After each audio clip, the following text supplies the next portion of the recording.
So what is going on, guys? To all of my 90 subscribers. Yeah, cool. My name is John. I'm a music teacher. I'm gonna be posting a lot of videos, you know, whether it's gonna be every week or so like that. I'm gonna be talking a lot about music theory, I'm gonna be talking about techniques, right? Piano, guitar, music in general. If you like it, cool, good stuff. If not, it's all good. Do whatever you want. And this is how to solo like your favorite guitarist.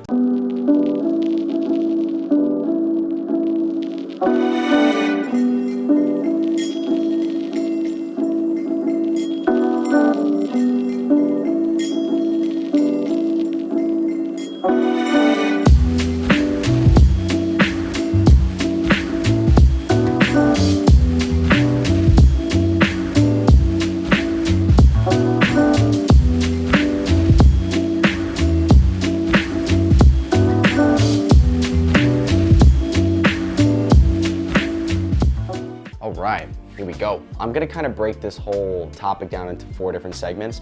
The first one is gonna be what you should probably already know. The second thing I'm gonna talk about is techniques. Number 3 is gonna be licks. The 4th one is gonna be phrasing. Phrasing is actually really, really important. Now, I'm not gonna say that I'm the best at all of these. I'll just share a little bit about what I know or what I've learned from some of my guitar teachers and from some of my research, so I hope it'll help you out. I haven't gotten a haircut in like 3 months. Ignore it. The first thing is really just your pentatonic scales. They're the skeleton of everything music related, pretty much. You should probably learn them in all the 5 different shapes too.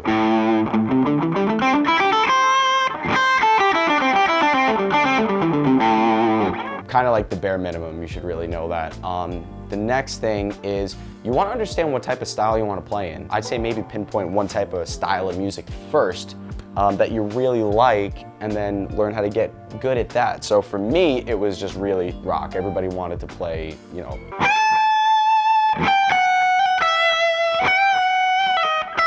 You gotta understand that you're not just like hitting any notes willy-nilly. There's chords that you're playing over. So for instance, in the beginning intro, I was just doing a basic kind of a blues progression, and my chords were A, D, and E.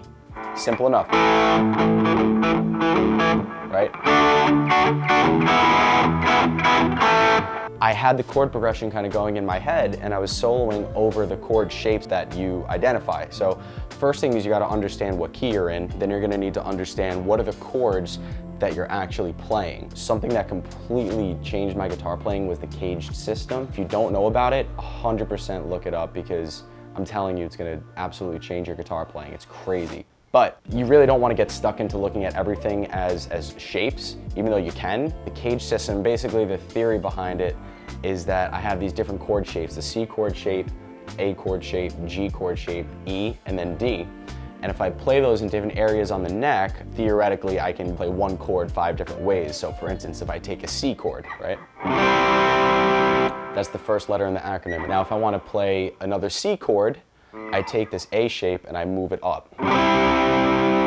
Okay, so I went C, then A, and now that's the A chord shape. Now, G is the next one in the sequence, right? Cage, C, A, G. This is my G chord shape, and theoretically, if I played it right here,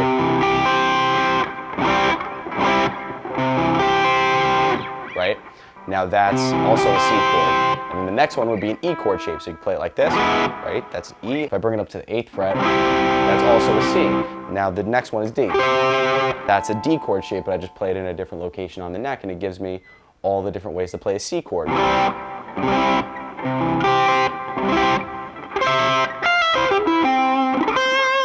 So I know what I used to do was, if I saw an A chord, right?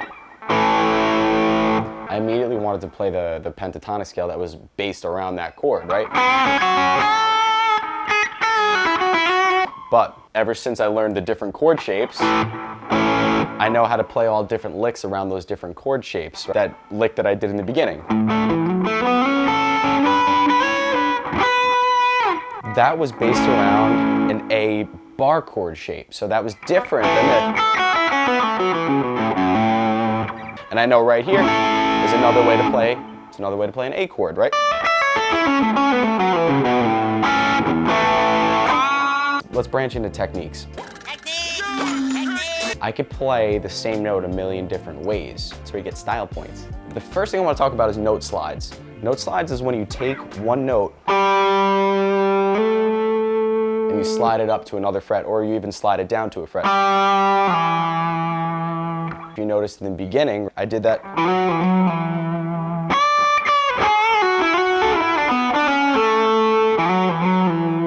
Right? I could have did that lick a little differently.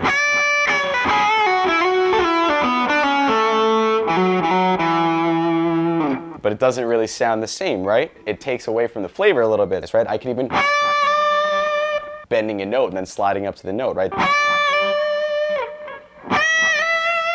Hammerons and Pulloffs. This one I got straight from Guitar Hero. A hammer-on is when you strum a note, you just kind of hammer your finger down.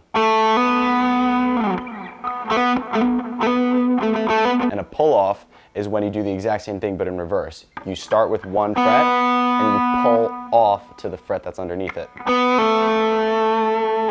Hammer-on, pull-off. A little trick with pull-offs, you notice that if I just lift my finger up, it almost loses a little bit of its... See that? It loses a lot of its power. Try to practice strumming the string again with the finger that you are pulling off of. Ready? See, it has a lot of meat behind it now. Pull-offs add a really like legato feel to it.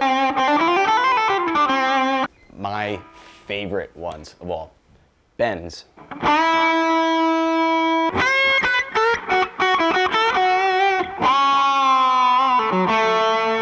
So you got two different types of bends that you want to get good at. The first one is going to be an up bend.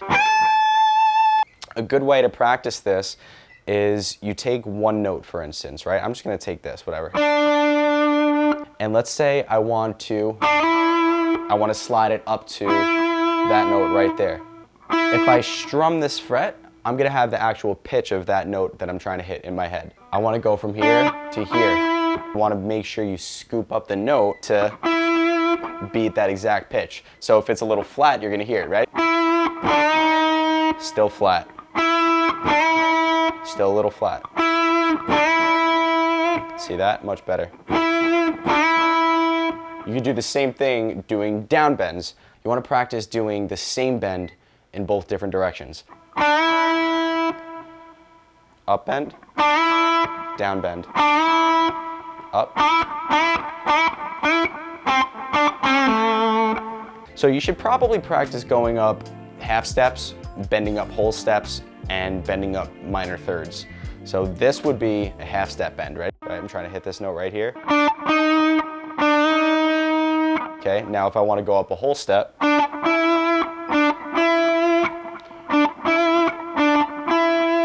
if I want to go up a third,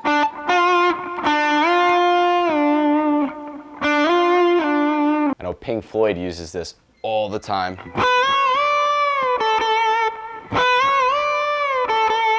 Next one is going to be vibrato. Vibrato is a really good way to add like a melodic sort of feel to your playing. Excuse me, I can do something like this. Or I can add a little bit of vibrato to that top note. So there's a couple different types of vibratos as well. There's slow vibrato. There's fast vibrato. B.B. King does that a lot.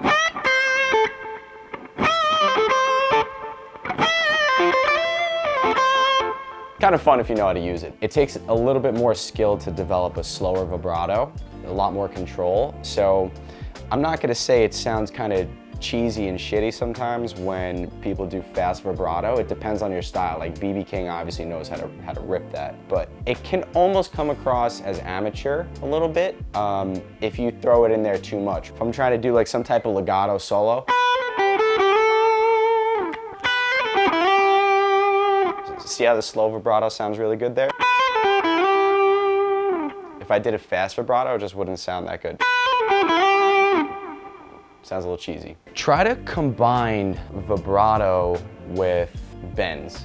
This is where you get these really crazy, like, really badass Guns N' Roses Slash, right? Hear that? Raking, another one that a lot of people don't talk about that much. It's almost like a dollar store version of sweep picking, but not really. It sounds really cool. I even did it in the beginning intro solo. So a rake is kind of when you sweep across the strings in like a muting type of sense, and then you strum the one note that you want to strum. It gives it a lot more bass, it gives it a lot more power underneath it, right? If I just did this, or if I did, right? It gives it a lot more meat and a lot more oomph to it.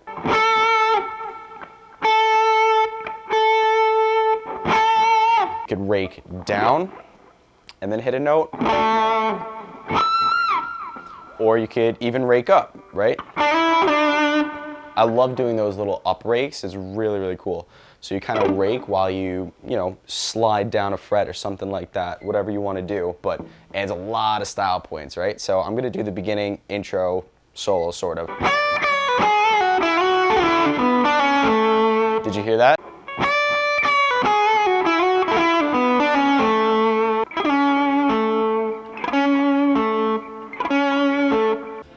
Licks. Licks are my favorite because they're like stealing, kind of. So pick one of your favorite artists, really study some of the phrasing and some of the licks that they do, right? From that first intro solo, I literally stole that right from Slash. That's straight from Slash's guitar solo. Go check it out. I'm not gonna put it in here because they're gonna copyright me. But it's in his solo, I promise. Find some stuff that sounds good. Like for instance, for me, if I have everything on kind of a blues setting, obviously different licks are inspired, by different sounds. I'm a really big fan of like the Stevie Ray Vaughan type of.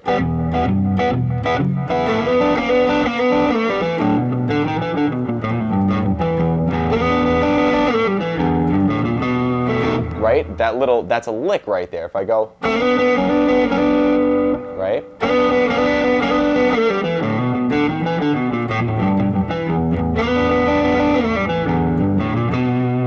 Now, you're not gonna obviously steal that exactly, but you could take these little ideas, right? This little thing,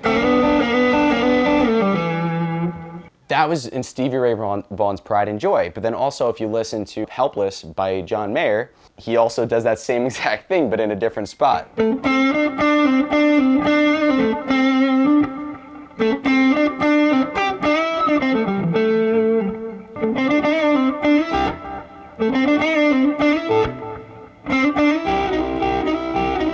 See, there it is, right there.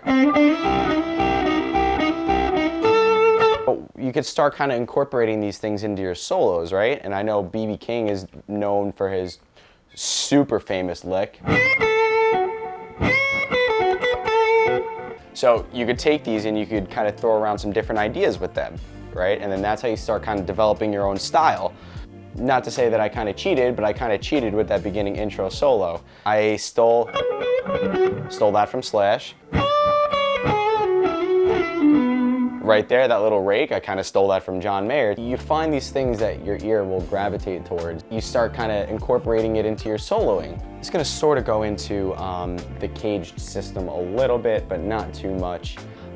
We talked about knowing your pentatonic scales, right? Or even just any scale, your scales in general. Once you understand the chords that you're playing, you should really know where the scales are around that chord. If I'm doing this, I know right here I have this pentatonic scale.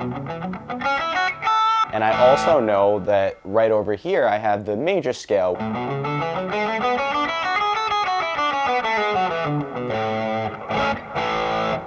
And even for instance, right over here, I know I have the major scale right here.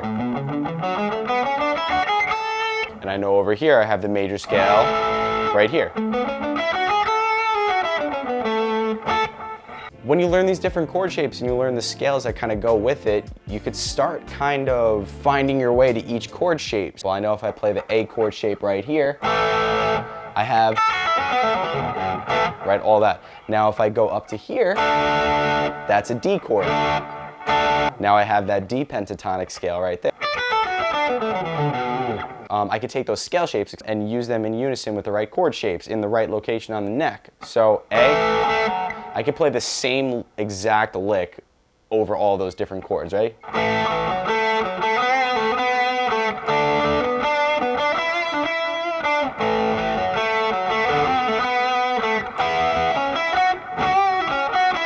You get the idea. If you don't understand what chord you're playing over, it's just gonna sound like shit.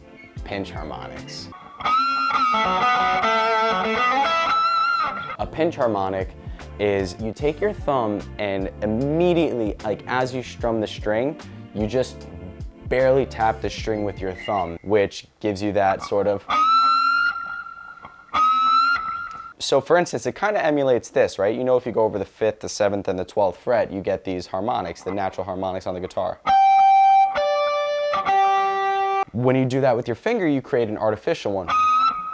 If you got some crazy distortion pedals, it's gonna sound pretty badass. Start adding these in combinations with different licks and different bends and stuff like that, right? Because I could do this.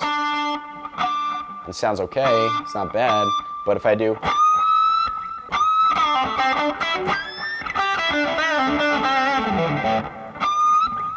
Let's go over mute strumming real quick.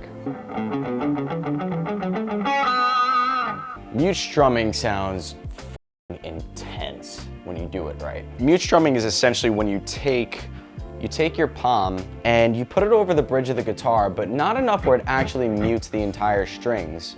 You're gonna do it just a little bit, just so it kind of cuts off a lot of the resonance. See how the string is still sounding, but my palm is kind of over the bridge of the guitar and just gives it a little bit of a thump, right? But if I put it too high up, you don't get anything.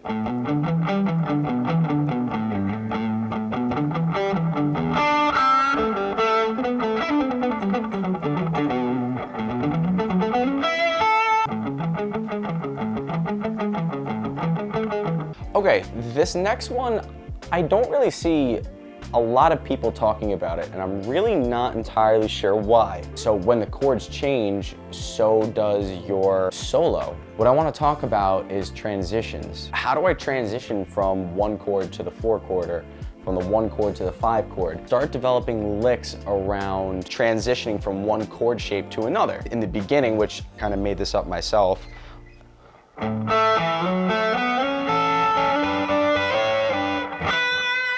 okay, and now that immediately lands me in that E shape. When it's going from the 1 chord to the 5 chord, I'm doing this transition lick that goes.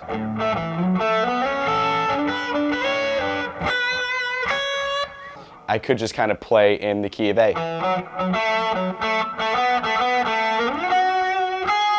See, now I still went to that E shape, but it just doesn't sound good, right?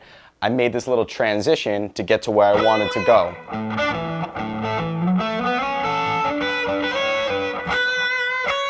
I even did it again at the beginning to go from the 1 chord to the 4 chord, right?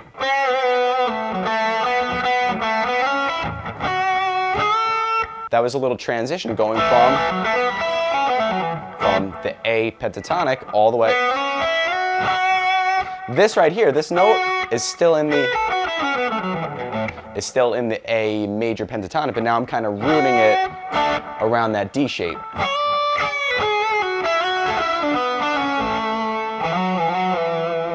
If you get really good at transitions, it's gonna help smoothen out where you wanna be able to bring the notes. Okay, phrasing. Phrasing is everything. I love doing the deli analogies. What do you think would be better if you went into a deli and you were just like, yo, give me a sandwich? Or if you were like, hey, can I have a sandwich, please? Get a sandwich. Probably not the best thing you should do. When you think of phrasing, I want you to think of like phrasing like how you would actually normally speak. You could say the same thing, but you could say it a million different ways. Your notes need to have meaning behind it. I think that's one of the biggest problems that a lot of people fall into, and myself included, like for the longest time. If the notes were accessible, that's what I played. Just because you have all these available doesn't mean you should use them, right? They're like Lego pieces. If you got 5,000 things of Legos, you might not use all of them, and you probably shouldn't use all of them. I want you to think of it as if you're having a conversation with somebody. You have your first phrase, which is kind of like your statement, or maybe it's a question. Your second phrase, which is like an answer. Your third phrase, which is kind of like maybe a reply. And then your fourth one is kind of a bridge to another statement or another question. So if you notice what I did in the beginning, that was kind of like my question. Like, what type of sandwich do you want? It's like, I want a tuna fish sandwich. It's like, no, but you sure that's what you want? It's like, yeah, I'm sure. And then also, can I get a little bit of macaroni salad on the side? And then maybe Gatorade, you know, or maybe some milk. Is that it? Is that all you're gonna get today? Yeah. That's it. And then as he's going to run in the back, he's like, oh wait, just give me one more thing.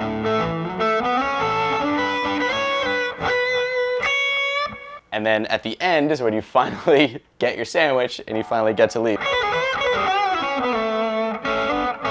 Thank you, have a good day. I could do...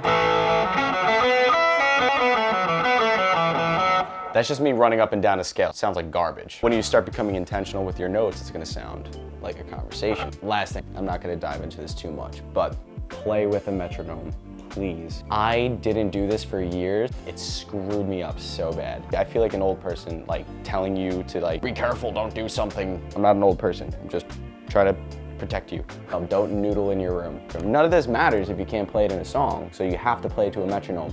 So yeah, I try to make funny shit, try to educate people on music. I love teaching. If you find any value in this, hit the subscribe button, hit the like button. Let me know what I can do better too. I'm always down to learn, so if you guys have any recommendations, let me know.